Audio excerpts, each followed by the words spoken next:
할렐루야. 말씀을 사랑하고 그 말씀이 알면서 멈추는 것이 아니라 삶이 되기를 소망하는 성도 여러분, 오늘은 가스펠 프로젝트 구약 6권의 10과를 함께 나누도록 하겠습니다. 10과의 제목은 하나님의 백성이 성벽을 재건하다입니다. 이 과에서는 하나님의 백성이 안팎으로 갈등에 직면하면서도 믿음을 지키고 하나님의 뜻을 성취해 나가는 모습을 우리에게 보여줄 것입니다. 그러므로 본과를 통해 그리스도인은 사명을 완수하는 것뿐만 아니라 그것을 이루는 방식을 통해서도 하나님께 영광을 돌려야 한다는 것을 배우게 되는 우리가 되기를 소원합니다. 첫 번째로 살펴볼 세션 포인트는 하나님의 백성은 갈등에 부딪힐 때 지혜롭게 행동해야 한다는 것입니다. 본문 느헤미야 4장 7절에서 14절까지 말씀 중에서 7절, 8절, 9절과 14절을 제가 읽어드리겠습니다.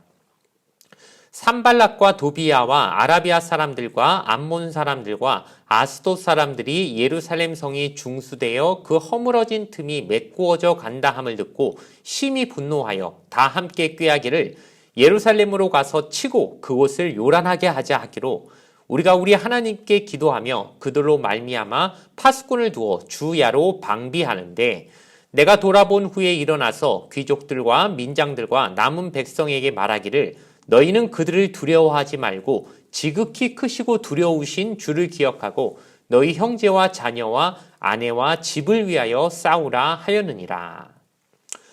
예루살렘 성벽이 점점 완성되어져 가는 그 소식을 듣고서 분노하는 사람들이 있었습니다. 바로 예루살렘 백성들과의 갈등 관계에 있는 그 대적들인 산발락, 도비야, 또 아라비아 사람들, 아스돗 사람들 등 이렇게 예루살렘 사람들의 하는 일들을 굉장히 싫어하는 그런 대적자들이 나타났던 것입니다. 그들은 이에 대해서 느헤미야는 이들에게 세 가지 행동을 통해 하나님의 사역을 계속 추진해 나가고 또 공동체를 지키는 모습을 보이고자 했습니다. 첫 번째로 그는 공동체적으로 함께 기도하는 모습을 가졌습니다. 9절에 우리가 우리 하나님께 기도하며 라고 되어 있습니다. 또한 둘째로 파수꾼을 두어 주야로 방비했다라고 나와 있습니다. 즉 백성이 사방에서 무기를 가지고 그곳을 방어했다는 것이죠. 세 번째로 백성들이 대적들의 위협에 두려움 없이 맞설 수 있도록 격려했다는 것입니다. 이처럼 느헤미야는 그런 대적들의 방해나 위기에 직면했을 때 어떤 그리스도인들의 공동체의 리더로서 어떻게 이러한 위기에 대처해야 되는지를 우리에게 보여준다고 할 수 있습니다. 우리가 살면서 여러 가지 어려운 일을 만날 때마다 먼저는 하나님 앞에 기도함으로 하나님의 도우심을 구해야 할 것이고 뿐만 아니라 그 상황을 정확히 판단해서 대처하는 것이 얼마나 필요하고 중요한지 알 수 있습니다. 마지막으로 하나님을 경외하며 목표를 분명히 하고 흔들리지 않는 믿음으로 어려움을 담대히 헤쳐나갈 때 하나님으로부터 지혜와 힘을 얻을 수 있는 것입니다. 느헤미야의 대적들은 여러 가지 많은 술수와 또 고도의 심리전 또 가짜 정보 같은 것들을 흘림을 통하여서 어떻게든 그 유대인들이 그 공사를 완전히 끝내지 못하게 여러 가지 많은 방해 공작을 펼치는 것을 느헤미야서를 통해 우리는 알 수 있습니다. 그리함으로 통하여서 공사를 하는 사람들이 늘 마음에 불안하고 또 두려움, 공포가 밀려오므로 그들이 이 공사를 하는 데 있어서 여러 가지 심리적으로 매우 불안한 상황들이 이어지고 있었습니다. 그런데 느헤미야는 이러한 두려움을 하나님을 경외하는 마음으로 극복할 수 있게 하였다는 것입니다. 그러므로 본문 14절에 나와 있는 그 느헤미야가 백성들을 격려하는 말을 통하여서 대적들의 위협이나 압박을 극복하기 위해서는 어떤 군사력을 의지하려는 게 아니라 모든 것의 힘의 근원이 하나님께 있음을 기억해야 한다라고 그들에게 말해줌을 통하여서 그 백성들이 대적들의 방해를 두려워하지 않고 끝까지 이 사역을 완수해 나갈 수 있도록 그들에게 힘과 용기를 주었다는 것을 우리는 알아야 할 것입니다. 하나님이 아니시면은 그들은 이 위대한 사업을 완수하지 못했을 것입니다. 그러나 그들이 이 지극히 크시고 두려우신 하나님을 기억한다면 그들은 하나님의 뜻을 성취할 수 있다는 것을 느헤미야는 그들에게 말해줌으로 격려하였던 것입니다. 또한 대적의 위협을 극복하기 위해서 느헤미야의 대처 방법 두 가지를 본문에서 발견할 수 있는데, 첫 번째는 대적의 공격을 대비한 방위 태세를 갖추었다는 것입니다. 그래서 공사를 하면서도 한쪽에서는 늘 경계를 늦추지 않고 언제든 공격이 들어오면 막아낼 수 있는 태세를 갖추며 준비하고 방비하며 일을 행하였던 것. 두 번째는 두려움을 느끼는 백성들에게 격려했다는 것이죠.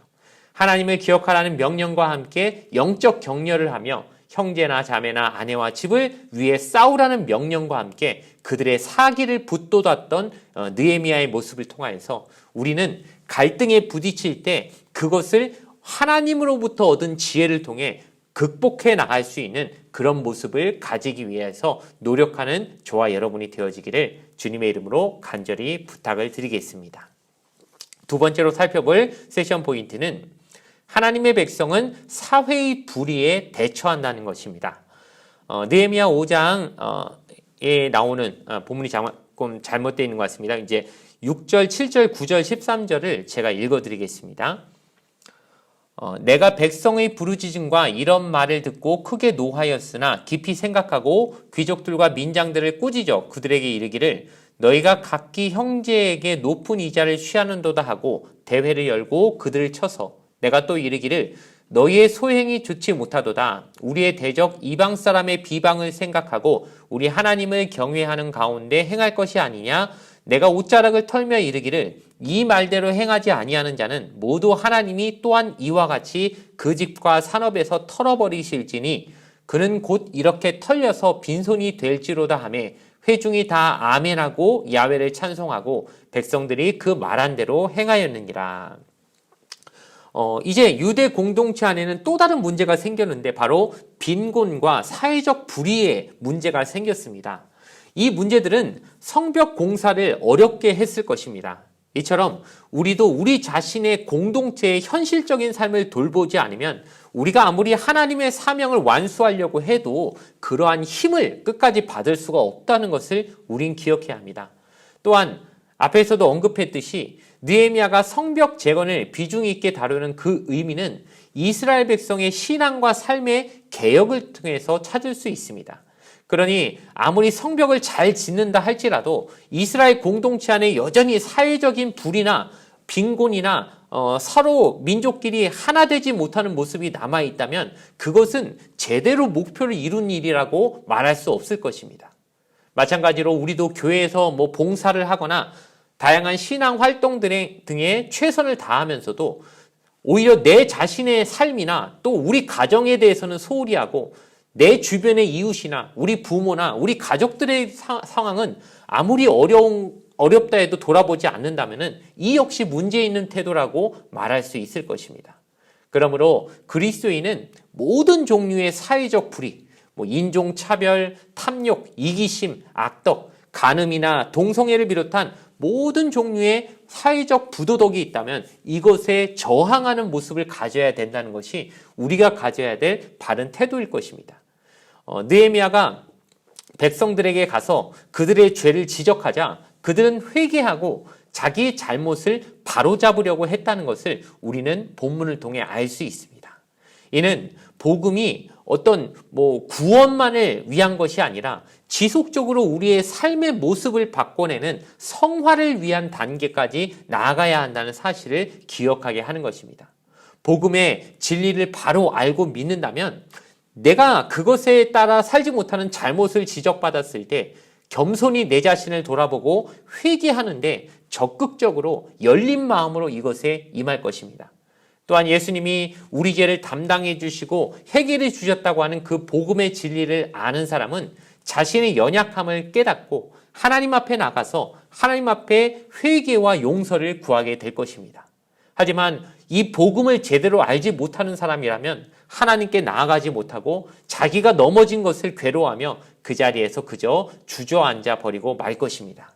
그러기에 우리는 내가 하나님의 백성이 되었다는 그 사실 자체가 하나님의 백성으로서의 삶을 사는 자가 되어야 된다는 그 뜻으로 알고서 우리의 삶이 하나님을 원하시는 그 목적에 맞게 나아가고 변화되고 성화되어야 된다는 것까지 늘 기억하며 그렇게 살기 위해 삶이 되기 위해 노력하는 우리 모든 하나님의 귀한 백성들이 되기를 주님의 이름으로 간절히 부탁을 드리겠습니다.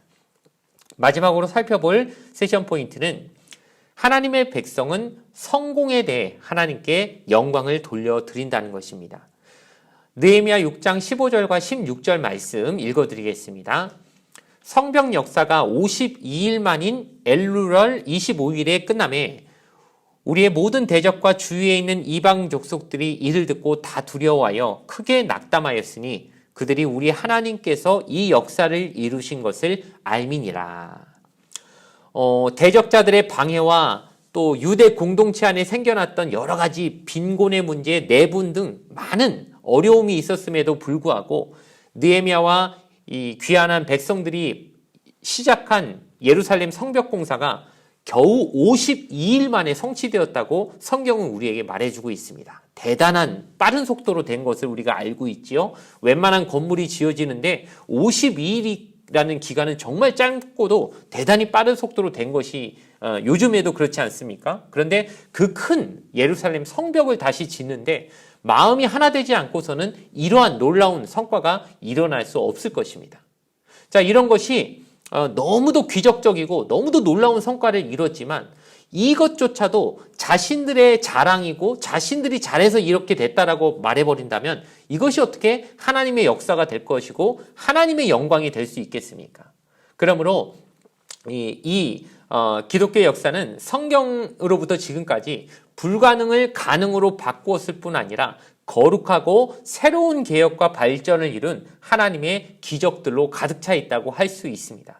이 성공이 하나님께 영광이 되지 않고 내 능력이나 우리 공동체가 잘한 공을 세운 결과로 자랑하는 것이 교만이고 이것은 하나님 앞에서 우리가 할 수 있는 또 다른 종류의 우상 숭배가 될 수 있다는 것을 우리가 꼭 기억하며 하나님이 영광 받으시고 모든 결과는 하나님께 영광이 되어지는 것으로 나아가야 된다는 사실을 여러분 꼭 기억하시기 바랍니다. 아담과 하와가 범죄한 것도 결국 하나님이 받으실 영광, 하나님과 사람 사이에 있어야 될 경계를 넘어가 버린 것이 문제였던 것처럼 우리 역시 우리가 하나님으로의 일을 함으로 하나님이 주신 능력으로 어떠한 성공을 이루게 된다면은 이것은 내가 한 것이 아니라 하나님께서 우리를 대신에 일해 주셨기 때문에 나 같은 모자란 인간에게도 이러한 놀라운 성공을 주신 것입니다 라고 생각하고 입술로 인정하며 그 자체에 하나님의 은혜를 감격하는 모습으로 나아가지 않으면 결국 우리 역시 교만함으로 죄의 자리에 빠지게 될 것임을 우리가 꼭 기억하며 반드시 우리의 성공, 하나님이 주시는 것이 있다면 이 모든 것은 결국 하나님께 영광을 올려드리는 통로가 되어야 될 것이고 나 자신조차 그렇게 하나님께 영광될 수 있는 도구로 쓰임받았다는 그 자체의 기쁨과 감사를 할 수 있는 성숙한 신앙인들이 다 되실 수 있기를 주님의 이름으로 간절히 부탁을 드리겠습니다. 이제 이 과의 결론을 내리려고 합니다. 하나님의 집을 재건하는 것은 하나님의 백성을 회복하는 일이 되었습니다. 이스라엘 공동체가 예루살렘 성벽을 재건하였지만 그저 겉모양, 어떤 성을 다시 짓는 것이 중심이 아니었습니다. 그들이 하나님의 백성으로 온전히 회복되는 것이 느헤미야와 이스라엘 백성이 하나님 앞에 행하렸던 모습의 근본적인 목적이었다는 것입니다. 아무리 성을 멋있게 지었더라도 그들의 삶이 하나님의 백성으로 온전치 않았다면 하나님은 그 결과를 기뻐하지 않으셨을 것입니다. 그러나 이 성벽을 짓는 과정에서 오히려 그들이 하나님의 백성으로서의 삶을 회복했기 때문에 이것이 하나님께 영광이 되었다는 것을 우리는 꼭 기억해야 할 것입니다. 그러므로 하나님의 백성은 하나님 안에서 왕이신 예수님의 다스림을 받는 사람들이라는 사실을 우리가 기억하며 우리의 삶 자체가 하나님 보시기에 하나님의 백성으로서 변해가는 그 과정이 결국 하나님이 우리에게 원하시는 여러 가지 많은 일들, 겉으로 보이는 교회의 여러 가지 사업이나 우리가 행하는 봉사들의 근본적인 목적은 내가 하나님 앞에 하나님의 백성으로 바로 서는 데 있다는 사실 꼭 기억하고 봉사라든가 어떤 하는 일도 중요하지만 그 사역을 통해 온전히 변화되는 내 내면의 모습을 함께 구하며 세워져 나가시는 여러분 되시기를 간절히 부탁을 드리겠습니다. 우리가 해야 될 사명을 몇 가지로 정리해 보면, 첫째로 하나님이 우리에게 올바른 방법으로 이룬 성공으로 영광받기를 원하신다는 것을 우린 기억해야 할 것입니다. 아무리 성공했다 할지라도 그 결과 내가 드러나고 우리 공동체만 드러나며 하나님은 드러나지 않는다면 이것이 어떻게 올바르다고 할 수 있겠습니까? 그러므로 아무리 좋은 성공과 결과가 났더라도 결국 하나님께 영광이 되어야 된다는 것, 그 방법까지 올바라야 된다는 것을 우린 꼭 기억해야 할 것입니다. 이를 위해 세 가지 정도의 내용을 정리해 보자면, 첫 번째로 복음을 위하여서는 지혜롭게 행동해야 된다는 것입니다. 느헤미야가 대적자들의 공격에 대해서 그저 화만 내고 그들과 격돌하고 부딪히는 것만으로 문제를 해결하려고 한 게 아니라 하나님께 구함을 통하여 하나님이 이 문제를 지혜롭게 해결하게 하시는 방법을 찾았고, 이를 통해 어렵지 않게 그 문제를 해결했던 것처럼 우리도 복음을 위해 살 때 여러 가지 많은 어려움이 올 수 있지만 하나님의 지혜로 그 일들을 대응한다면 반드시 하나님은 피할 길을 주시고 또 좋은 길로 합력하여 선을 이루는 방식을 우리에게 가르쳐 주실 줄 믿습니다. 두 번째로 지역사회의 불의에 맞서 빛의 역할을 감당해야 할 것입니다. 기독교인이 있는 그곳에 여전히 불의가 있다면 이것은 말이 안 되겠죠. 왜냐하면 우리는 빛과 같은 존재들인데 빛이 안에 있는데 어둠이 여전히 있다면 빛이 제대로 된 빛이 아니거나 혹은 가짜 빛이라고밖에 말할 수 없지 않겠습니까? 그러므로 사실은 기독교인들은 어느 곳에 가든 빛과 소금으로서의 역할을 그 사회를 변화시키는 모습으로까지 보여줄 수 있게 행동하고 살아야만 하는 그런 의무를 가진 사람들이라고 말할 수 있을 것입니다. 우리 교회가 이 자리에 있다면 이 지역사회에 불의를 없애기 위한 전초기지로 우리가 쓰임 받아야 된다는 것입니다. 우리가 위치하고 있는 이 지역에 불의가 있는데 우리 교회가 그 자리에서 아무 일도 역할도 하고 있지 않다면 역시나 우리가 그 역할을 제대로 감당하지 못하는 것이겠죠. 교회뿐만 아니라 각자 개인도 자기가 살고 있는 그 지역, 그 공간, 내가 일하고 있고 삶을 살고 있는 그 지역, 그 공간을 하나님의 빛으로 빛낼 수 있는 역할을 부여받은 사람이라는 그 의식을 잊지 않고 반드시 그 역할을 감당해낼 수 있기를 간절히 부탁을 드리겠습니다. 마지막으로 모든 삶의 결과물은 하나님의 영광이 될 수 있도록 노력해야 할 것입니다. 우리가 꼭 성공해야만 하나님께 영광이 될 수 있을까요? 그렇게 생각할 필요는 없다고 생각합니다. 하나님은 우리의 실패를 통해서도 우리의 절망되는 상황들을 통해서도 얼마든지 영광 받으실 수 있는 분이라고 생각합니다. 욥이 고난을 받았지만 오히려 그 고난을 통해 하나님 앞에 영광이 될 수 있었던 것처럼 내가 꼭 잘 돼야만 하나님께 영광이 되는 것이 아닙니다. 오히려 잘 됐는데 내가 잘나서 그런 거예요 라고 그런 식의 자랑이 돼버린다면 아무리 우리의 삶의 결과물이 좋아 보여도 이것이 하나님의 영광이 되지 못한다는 사실. 그렇기 때문에 하나님 앞에 우리가 기도할 때 하나님, 내가 성공해도 좋고 실패해도 상관없지만 내 모든 삶의 결과물은 하나님의 영광이 되게 해달라고 그렇게 부르짖고 기도한다면 하나님은 우리를 잘 되게 하시든 혹은 조금 어렵게 하시든 상관없이 결과적으로 우리가 하나님의 영광이 되는 그런 놀라운 결과를 우리에게 주실 줄 믿습니다. 이 마음으로 살아감을 통하여서 어떠한 삶을 만날지라도 하나님 앞에서 하나님께 영광이 되어지는 놀라운 하나님의 귀한 사람들이 다 되실 수 있기를 주님의 이름으로 간절히 부탁을 드리겠습니다. 이제 이것으로 가스펠 프로젝트 구약 6권의 식과를 모두 마치도록 하겠습니다. 함께 시청해 주셔서 참 감사합니다.